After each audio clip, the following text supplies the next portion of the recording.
You'll remember that Justin Trudeau has spent $600 million, so over $500 million of your tax money to bail out mainstream media organizations whose business model is failing in the context of the new digital platforms that many of us communicate on, including here.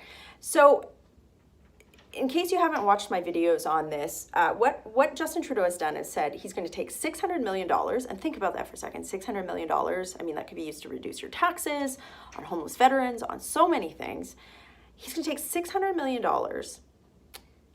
and give it out by appointing a panel of people who will decide what criteria will be used to determine which media outlets actually get that cash.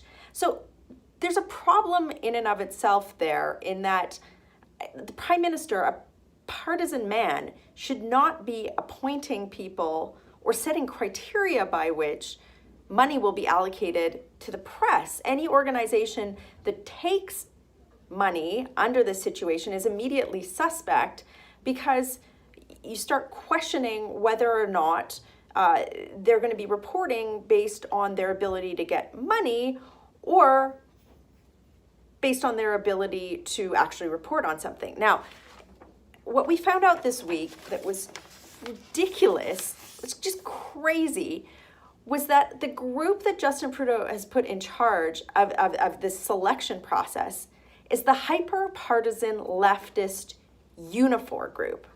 Now, Unifor, if you don't remember them, they tweeted this in November 2018.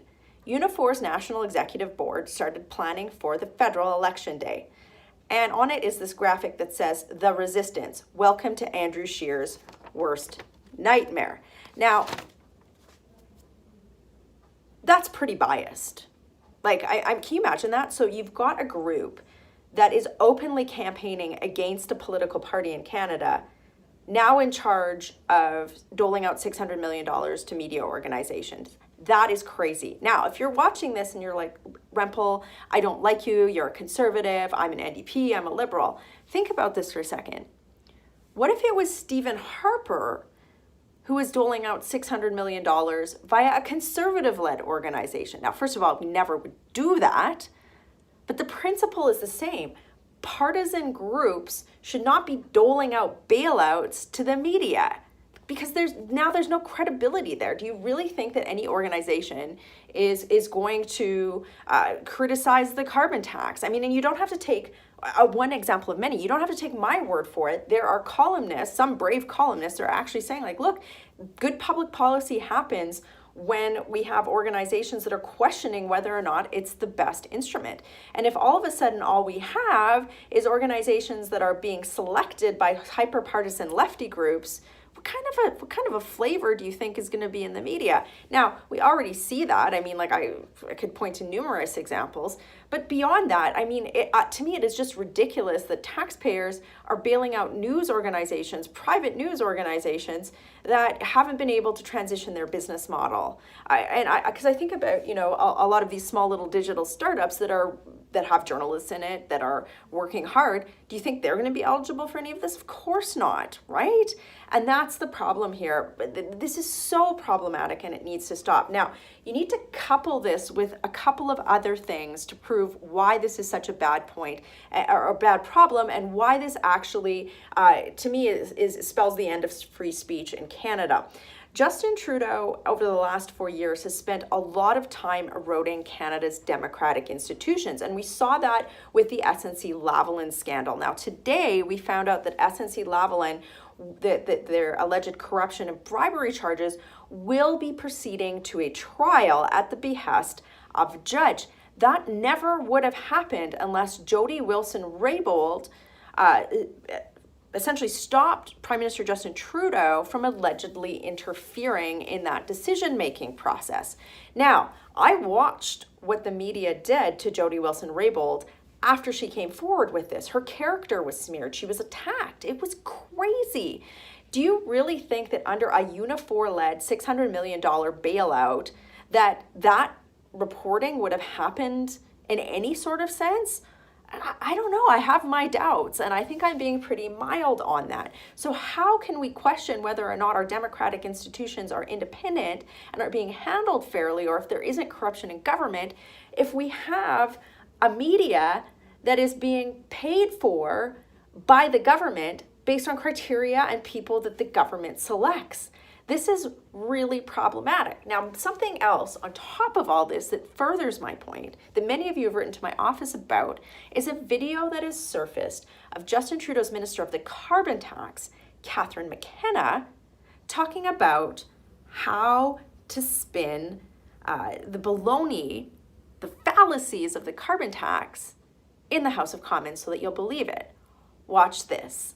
You know, I actually gave them some real advice. I said that if you actually say it louder, we've learned in the House of Commons, if you repeat it, if you say it louder, if that is your talking point, people will totally believe it, so just go in.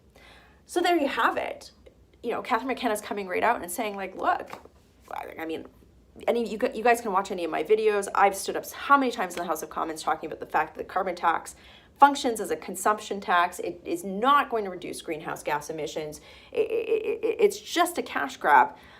They've never been able to defend that. And what you've got there is Catherine McKenna saying, yeah, if I stand up and I'm just super loud about it, like, the people totally believe me. Yeah. Okay, so now you've got a minister openly talking about how this is their communication strategy.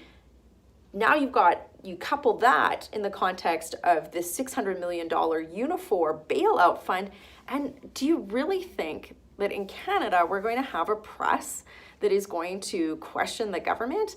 I mean, here's the reality. Any organization that takes this money doled out by Unifor, the resistance, come on, do you really think they're credible?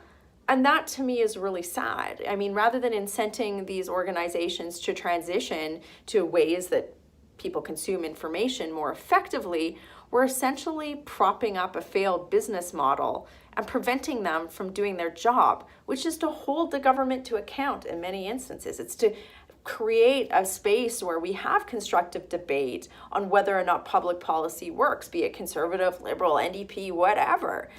I mean, the reality is that many of these organizations now are mostly opinion-based. They're mostly providing columns and opinion. It's rare that you see actual investigative journalism. It does happen. I mean, we saw this with the SNC Lavalin scandal, but I gotta wonder if that would have happened, 5 years down the road after the $600 million media fund, comes to be. This is why it's so important for this government to be held to account, because regardless of how you vote, you should care about the independence of our democratic institutions like the judiciary, like freedom of the press, and should be fighting against policies that erode them. It's as simple as that. This is worth fighting for, because to me, free speech in Canada dies under Justin Trudeau, and that's why it's so important for voters to hold this guy to account come the fall. We're going to keep holding Justin Trudeau to account on this issue. My leader, Andrew Scheer, has raised this many times in the House in question period this week. We've been obviously very concerned about this issue, but certainly now it's starting to come back to you guys. Regardless of how you vote, you should care about this, and every Canadian should be outraged about Unifor doling out $600 million worth of cash to businesses that have failed or are failing and are purportedly supposed to be independent. Working hard for you. Have a great day.